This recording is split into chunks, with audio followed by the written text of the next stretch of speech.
ભગવાન જે છે તે તમામ તેમના ભક્તો છે તેમને દર્શન આપવા માટે નગરચર્યાએ નીકળશે।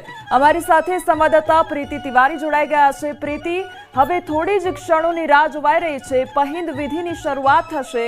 કયા પ્રકારની અત્યારે માહોલ જોવા મળી રહ્યો છે? ભક્તિમય માહોલ કયા પ્રકારનો છે અને પહિંદ વિધિની શરૂઆત કેટલા સમયમાં થશે?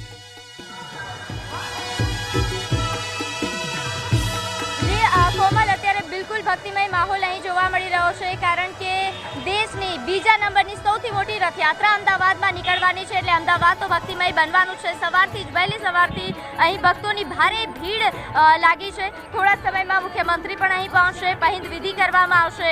આપ નજારો જુઓ, આ મંદિર બહારનો નજારો છે। ખૂબ મોટી સંખ્યામાં સુરક્ષા વ્યવસ્થા પણ ચુસ્ત બંદોબસ્ત સાથે ગોઠવી દેવામાં આવ્યો છે।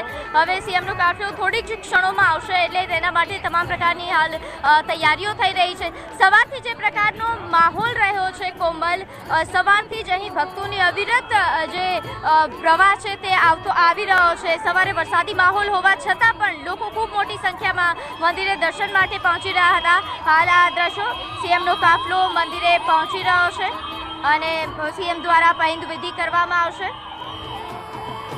જે પ્રીતિ, આપની પાસેથી સતત અપડેટ લેતા રહીશું। તો જે પ્રમાણે હવે પહિંદ વિધિ અને થોડી જ ક્ષણોમાં તેની શરૂઆત થઈ જશે। કાળો કાનો છે, તું નટખટ ને નખરાળો છે।